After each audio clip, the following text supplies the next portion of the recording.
Blog Talk Radio. Hello everyone, this is Laurie Smith on Blog Talk Radio. Good evening. It is 10:30 p.m. here in Calgary, Alberta, and this is Child Abuse Prevention is Up to Us. 30-minute live internet streaming radio broadcast from blogtalkradio.com, and chat room is open. I did pop the link in there to what we're talking about here tonight. This is all about child abuse prevention, and I've been doing shows on Blog Talk Radio for almost 2 years now, and I've done about over 800 shows.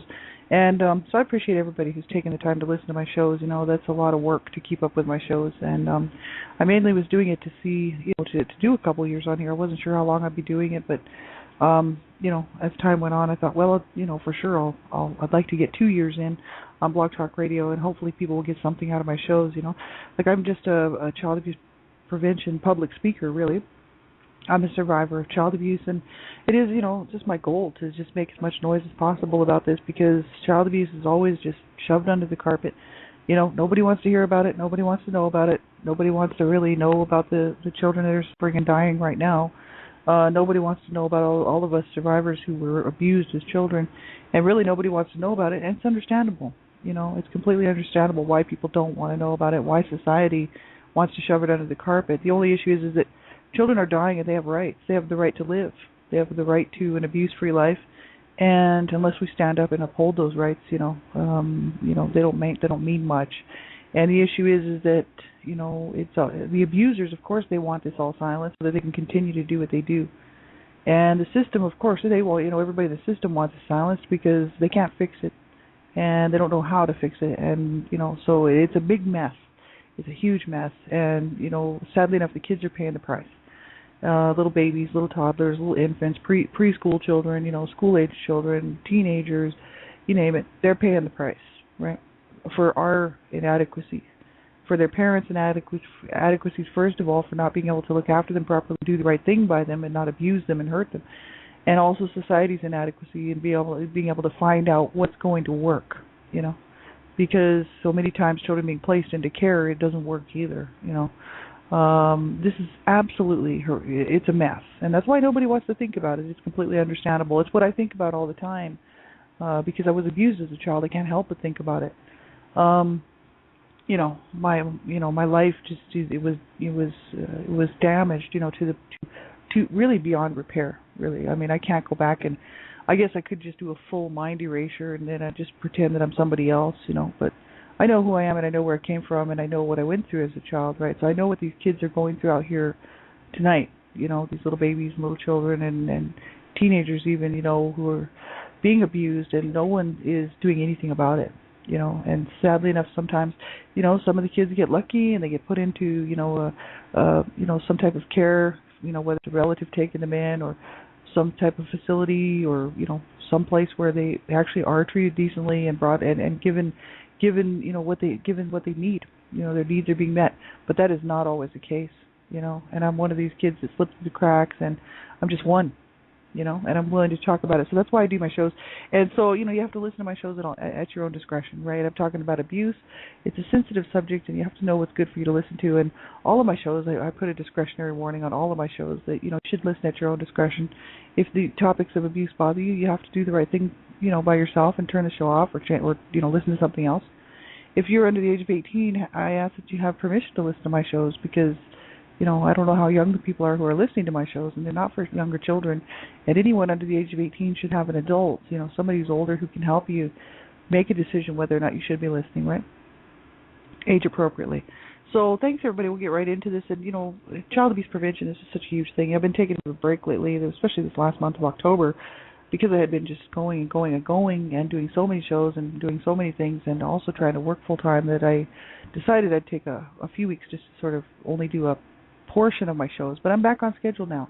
I'm happy to be back on schedule, and that's what I mean. I really appreciate everybody who's tuning in. I've got like sometimes I've looked back at some of the shows. There'll be 300-400 people listening to one of my shows. Like, that's amazing, and I really appreciate it because I know it takes time to listen to these shows. It takes time out of our day, right? So I appreciate it. So we're going to get right into this, and I want to talk about child abuse and neglect, recognizing and preventing child abuse. This is from helpguide.org. I'm sure I've read this before, many times actually. I've used this stuff before, talking about this over the last couple of years. But it's really important to remember that children are being abused, children are dying, children are being neglected, children are suffering, right? not just North America but worldwide. And I mean I'm focusing right now mainly on North American issues, but I'm very much interested in the issues of child abuse and child abuse prevention worldwide. And because children are vulnerable, really, they can't protect themselves, and there's nothing they can really do, to help themselves. If they're being abused, they're stuck in it. And so I'm the conscious voice of society that says, why are we allowing this? Why are we not doing something to change this? Why is this still happening so many years later? Like, why have we not figured out how to first of all help parents not abuse their children, which is ridiculous. My parents made the choice. They made a clear, conscious choice to abuse their children. They figured that's the way they grew up, that's the way they were treated, that's the way they would treat their own children. Just a cycle of abuse, sheer ignorance, and a real lack of care and concern and love for their children really is what did it. And that's what we see out here today. It's not always just drug addiction, or it's not always just a single-parent home. It has a lot to do with how people feel about children. And, my parents decided to pop out, 7 children that lived, and 10, really, there's 3 that didn't live, that were stillborn, but there were 7 of us that made it, and then they decided that they would just create this hell for us, because they were in hell, and they figured, well, we're in hell, so all the kids are going to be in hell too. And so they created a nice lovely little hell for us, to grow up in. And so now I've been working my whole life to climb out of that hell, and it's taken me everything I have to do it. And it created a hell for me, you know what I mean? Like, I don't have any other way to look at life except for the way that I know life. And so, I know that there's goodness, and I know that there's good people out there, and I know that there's good things in life, and yet part of me will always have that background of this hellacious, youth and childhood that will forever be a part of me, and you can't really erase that. That's what I'm talking about. I was saying earlier, they said child abuse is more than bruises and broken bones. They said while physical abuse might be the most visible sign, other types of abuse, such as emotional abuse, child neglect, also leave deep, long-lasting scars. And isn't that the truth? That's what really hurts. It's the damage that my parents did to my mind and my soul, my spirit, and of course to my body as well and my sibling. But it's what they did to my heart and what they did to my mind really that scarred me the most, as far as having difficulty finding joy in life and wanting to actually participate. It's hard. It's incredibly hard, and it's a lot of this stuff, a lot of abuse is systematic. It's not like a parent. I think it's a little different if a child's abused for a period of a couple weeks because somebody just comes around the family and is abusive, and that child experiences some child abuse for a couple of weeks, which is bad enough and should never ever happen, but it does. And then the child gets help, and everything goes back to normal, and then can kind of have some sort of sense of normalcy. But so many times, children that are being abused, they're born into it, they grow up like that, and it's a systematic breakdown of the child, and they'll be forever, having to deal with that because that's how they were shown how to live. That's life for them, right? Is this violent, abusive, or psychologically damaging environment, and then they have to go out and try to make their way through the world and try to figure out, wow, I am really different and really messed up compared to most people, and that's a fact, right? It's not all about just broken bones and bruises. It has a lot to do with the whole, the psychological damage done and the emotional issues that arise because of it, and all kinds of stuff. It's absolutely horrific. And, people continually and still do continue to destroy their children. And I'm talking about parental abuse, mainly here, caregiver abuse, but, other people abuse children too, right? Teachers and coaches and mentors and babysitters and, other family members, grandparents and whatnot. But I'm talking about, parental abuse, right? Like, parents who would just choose to destroy their children. I mean, this is horrific, I mean, who gives these people the right to do that? See, my parents, the reason I talk about this all the time is because my mother used to say it was her right to kill me if she wanted to. And because that's what she would say after she'd beaten me or she had nearly killed me. She'd be like, it's my right. I can kill you if I want to. And no one can say a thing about it. That's how she felt, because my parents were brought up on abuse charges. They were both brought into court. They were hauled up on abuse charges, child abuse charges, and they had to go to court. They were arrested, and they nothing happened. So they figured, hey, nothing happened. We got to keep the kids, and we still get to mistreat them and beat on them and psychologically misuse them and treat them like garbage, and nobody's going to say a word. Yeah, we get to do what we want to our children. So my mother was just like, you know what, I can kill you if I want to. And that was her attitude. So, when I was growing up like that, I was made to feel like, in her eyes, I was just worthy.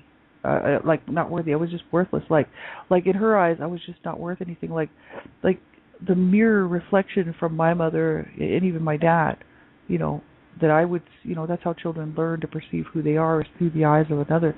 And so, I just with this really bad self-perception of who I am and what my place is here on the earth, And so that's the problem with psychological damage. And it's a huge issue, So many times parents will think it's their right, that they have every right to abuse or mistreat their children, and quite often call it, discipline. In the name of discipline, it's like, oh, well, I was just disciplining my child. And so many times it's not discipline, it's abuse, you know what I mean?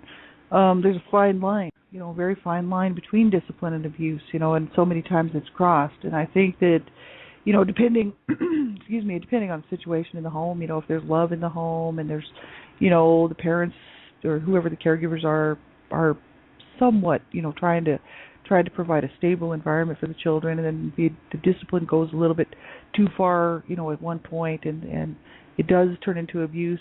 That doesn't damage the child so much as if a parent just intent to hurt their child, hurts their child, and then says, that's what you get, that's what you deserve.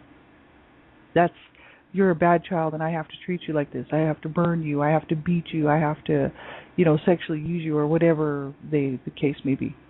So many times that's what parents will do, and people think, is there really a parent like that? It's like, yes, there is. There's a lot of people like that who would do these things to their children. But they, if somebody asked them, do you mistreat children? They would say no.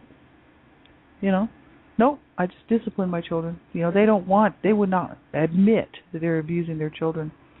And, it's pretty sad, right? This is absolutely horrific. Like, no child should ever be abused like that. No child should ever be mistreated. I mean, children need direction. They need to be, they need to be taught, like, how to do things. You know what I mean? They need help, right? They don't need abuse, right? There's a whole big difference between hurting and helping a child. It's like, okay, let's use our brains here. So I mean, I don't even blame the system, like the system that is screwed up, the Child Protective Services and all these different, organizations and governmental groups that are working to try to, pick up the pieces of the aftermath after a child's been abused. It's really not the system's fault, because they're not the ones abusing the child. You know whose fault it is? It's the parents and the caregiver's fault. Then when there's a child who ends up, orphaned for some reason, the parents die or something, or, because this does happen, then there should be a really good place for that child to go within a community, not just some sort of dormitory, institutionalized thing. This system, it doesn't work. It's not the system's fault that their abuse exists. The abuse exists because parents, caregivers, and other people choose to abuse children. That's why child abuse exists. But the system definitely needs revamped, and it needs work. You know what I mean? And we really need more social assistance. See, human services just don't matter, and that's the problem. I'm here to kind of gripe tonight, really, more than anything. The human services just don't matter, because obviously there's no money in it. So the government is, already pitching out billions, if not trillions of dollars on human services just down in the United States alone. That doesn't include anywhere else. And they figure, that's enough. Like, we're already pitching out billions and trillions, and it's not working. And it's because, I don't know, money's getting pilfered off at the top somewhere. Like, I don't understand where all that money goes, you know what I mean? But it doesn't seem like there's a whole lot being done to help children. And, there's more being done to help women, that's for sure, but not so much children, you know what I mean? And to me, a child is so much more vulnerable than a woman. You know what I mean?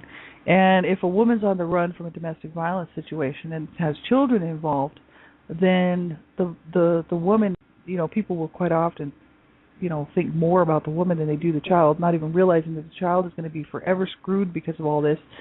And they need to treat both separately. You know what I mean? And there needs to be more money and more funding put into this stuff. Like, I mean, people say, well, We need more funding. We need more of this. We need more of that. You're right. We do. And the government says, you know what? We're already pitching out, $105 billion annually just because of child abuse, just because people will not stop abusing their children. What are we going to have to just put all of our money into it? And it's still not going to change. And the reason that it won't change is because people's hearts won't change. We have to change the way people think, and we have to change people's hearts. There's no reason why any parent should batter their child, ever. You know what I mean? There's no reason, or for psychologically batter them. I'm talking about verbally abusing them, physically abusing them, psychologically abusing them, sexually abusing them. There's no excuse for that. There's absolutely no excuse. There's no excuse for a husband to abuse their partner, whoever that may be, their wife, whoever that is in their life. There's no excuse for a woman to do that to her partner. There's no excuse for this stuff. It all comes down to what is going on in the heart of man, in the heart of people. Like how people can do this to each other. I mean, it's just mind-boggling. I grew up like this, and I still can't figure it out. Why my parents were so hate-filled.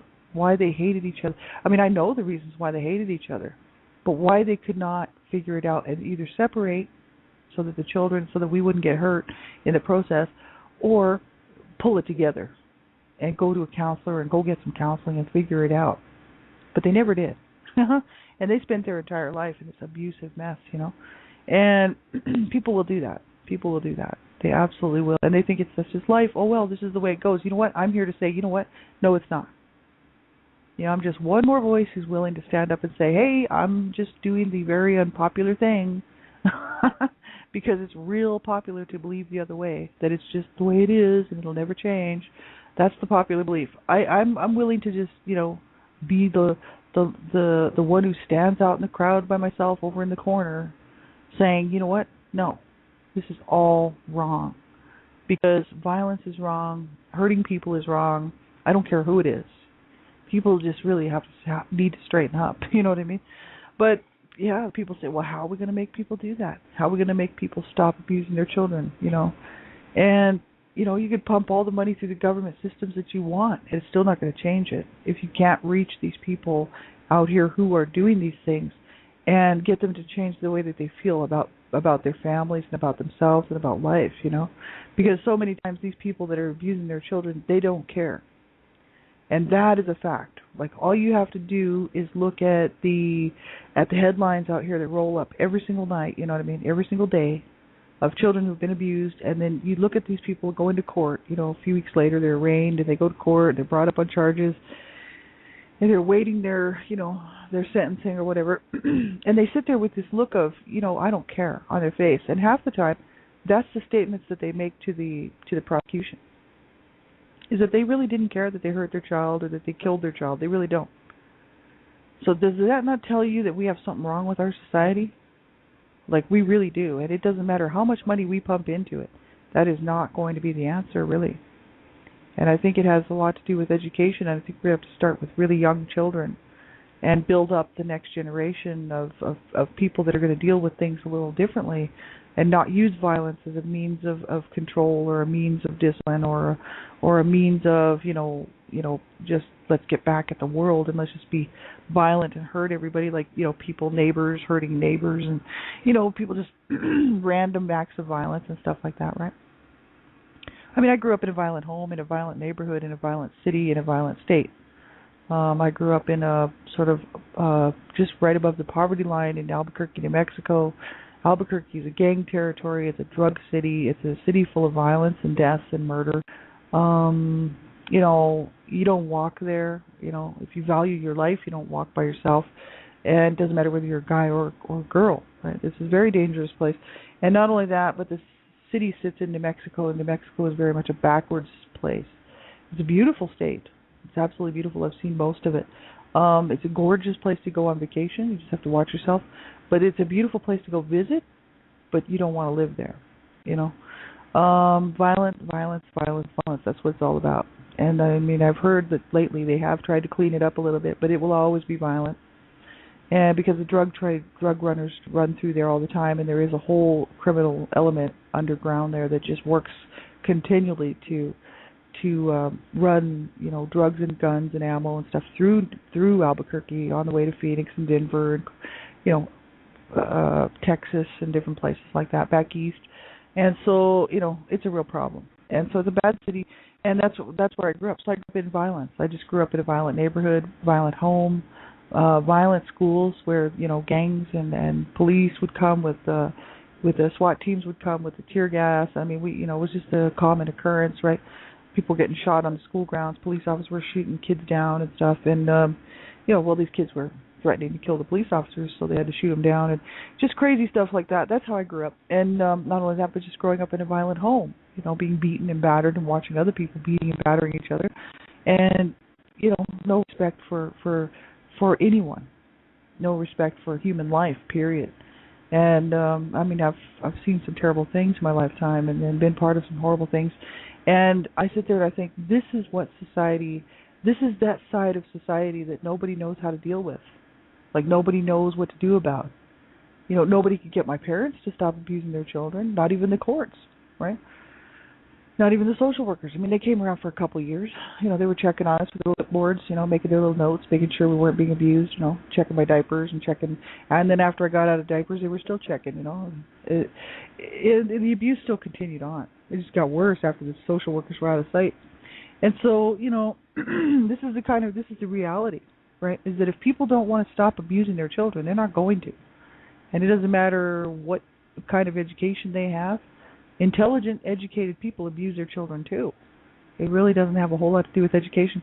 But the young people, that's who we have to reach, because educating the young people to handle things differently, that doesn't have to be violent, that they don't have to hurt their children psychologically or emotionally, verbally, that when they grow up to be parents, they can choose some better ways to deal with things. They can choose to handle things differently. They don't have to hurt their children and abuse their children and end up in prison, for killing their child or whatever. They don't have to do that. That's a choice. And that abuse is wrong, abuse of all types. We really need to reach the world's youngest children. And we need to do this fast because, the next, 20 generations are going to abuse their children. Right. That's why I'm writing books, because I really want to make an impact. And whether or not I'm alive when the impact actually happens doesn't matter to me. I really don't care. It's not about me. I really want people to wake up and smell the coffee and realize that we have another at least 20 years of people that are going to kill their children. They're going to rape their children. They're going to murder their children. They're going to abuse their children. They're going to batter their children. They're going to verbally berate their children. They're going to make their children a mess. And I'm thinking, but that's only if we start now. If we don't start now, reaching these young children, then we're going to have, another 25, 30 generations of this garbage, absolute garbage attitude that people have towards children. And, that's just the thing. I figure, hey, I have nothing better to do than get on here and speak publicly anywhere I can about the issues surrounding child abuse, right? I've had to deal with it my whole life anyway, so I figure, well, I may as well just get on my soapbox and start making some noise, because I do know all about it. And it's absolutely horrific, that people think that this is okay, and that, it's fine to rape your child, or that it's okay to bash your child's head in because they took a muffin off the stove, or it's okay to kill your child because they were bad, they were back-talking you or something. This is people kill their children, believe it or not. In these headlines, when you see the headlines rolling in where there's, been these little children, little, toddlers and 7-year-olds and little children being killed and murdered by their parents, it's usually because they took a muffin. The parents claim they stole food. It's like they took a muffin off the stove or something, or they came home with a bad report card or whatever, and the parents kill their child. Right? It's a sad situation. You know what I mean? And people, it's not okay. It's not okay that people are doing these things to their children, and we as a society have to figure out how we're going to reach the younger generations. And starting like today would be really good, except for it's already like almost 11 o'clock here at night, but starting very, very soon to make a national, international impact on young children. They are doing stuff, I saw some videos that a friend passed to me just a few days ago on in Japan. They're teaching compassion to the children, little tiny children, like kindergarten and first grade, really young children. They're teaching them about compassion and empathy and non-violent ways of behavior, and that's what we really need worldwide. We could change this world if we could change the message that we're sending to children, which is that violence is not okay. It's not okay to hurt other people. It's not okay to hurt your loved ones. It's not okay to hurt your children. It's not okay to sexually use your children. That is not okay. Certain cultures believe it's perfectly fine, and there's whole sections of the United States and Canada that think it's great. But it's not. It's against the law. Thank God. Hallelujah. That's why I'm all for the laws. I am totally pro-government when it comes to this stuff, and I'm totally pro-law because we need the laws. Obviously, we can't figure it out ourselves, so we have to have laws. And I'm thankful for those laws, and I'm thankful for everybody that ever spoke up, back in the 40s, back in the 50s, back in the 60s, back in the 70s, 80s, and 90s, people standing up and to do the unpopular thing and say, stop child abuse, right? It is very unpopular. You lose a lot of friends doing that. The minute you start advocating to stop child abuse, you notice how many people drop out of your life. Just about everybody, right? Because it's an issue that hits the heart. Because people know the truth, they know the reality, and yet they choose to stick their head back in the sand and pretend that it doesn't happen because it's easier that way. Is it easier on the child that way? I tell you, it wasn't easy for me. That I received no help while I was being raped and sodomized in my own home by my 21-year-old brother when I was 8 years old. I mean, my mother knew about this, and she did nothing to help me, And society says, you know what, we don't care, right? So you were raped and sodomized, you can't have children, and your whole reproductive system is just screwed because you were raped as a child. Well, too bad for you, isn't it? That's what society says to me every time that they say they don't care about stopping child abuse. To me, it's a personal issue, But even more than that, it's a moral issue. And even whether I had been abused as a child or not, I'd like to think that I'd be the same type of person to say this is incredibly wrong. And it takes real balls to get up and speak out against child abuse.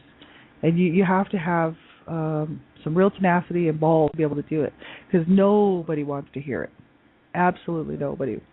So I'm doing this, and thanks to everybody who's tuning into my shows. I appreciate it. Thanks to everybody out here, who's advocating to stop child abuse. We have to just keep going, whether it's the popular thing to do or not, because children are dying, and children are being, sadly enough, suffering and abused in every way, and no one's doing anything about it. But we have to be their voice. These children don't have a voice. If we're not going to speak out, then these children's voices are silenced forever, right? And that's why it's important to raise your voice on these issues, because these children don't have a voice, right? And many of them are killed and their voices are silenced with them when they die. And so it's just important to realize that we have to become their voice, and we have to make these changes, and be really proactive and think about, well, what's going to work? Obviously the system's not working. We got to change it, And instead of just saying, well, how can we, we need more money. It's like, no, you don't need more money. You need to revamp the system. You can put all the money you want into that system. It isn't going to fix anything. We really need to revamp it and change it, because it's not working. So thanks, everybody, for tuning in. I'll be back on tomorrow morning, One Child Abuse Survivor to Another, and then on Wednesday night, picking back up here where we left off here on helpguide.org. I want to kind of continue going through this article. Tonight was really just a big wanted to sort of set the stage for this article, understanding child abuse and neglect, and just sort of run through it. So we'll pick up back here on Wednesday night. So thanks, everybody, for tuning in. I really appreciate it. Have a great night. If you need anything or you want to get a hold of me, please do it on Facebook or, wherever. I'm all over the place here on Blog Talk Radio or different websites that I have. You can check it out. And, if I can help you with anything, just let me know. And if I can get you the information that I might have, if you're a survivor or whatever, I've got lots and lots of info and resources and whatnot. And, have a great night, everybody. Take care of yourselves. Don't forget about these kids out here tonight who will die. They will die because they will be abused, and they will die at the hands or feet of their parents or caregivers or somebody who's gotten a hold of them. And all these little children out here will be sexually used tonight, raped, molested, sodomized, because some sick pervert wants to get their jollies off on a child, right? I was a sex toy for about 7 months, so I know exactly what it's all about. And, you don't forget about them. Don't forget about them. They're gonna suffer all night tonight, or they're gonna die, right, while we do whatever, watch TV or hang out. So make sure don't forget these children. Keep them in your heart, and remember to be their voice and speak out when you can, right? So have a great night, everybody. Talk to you real soon. Bye-bye.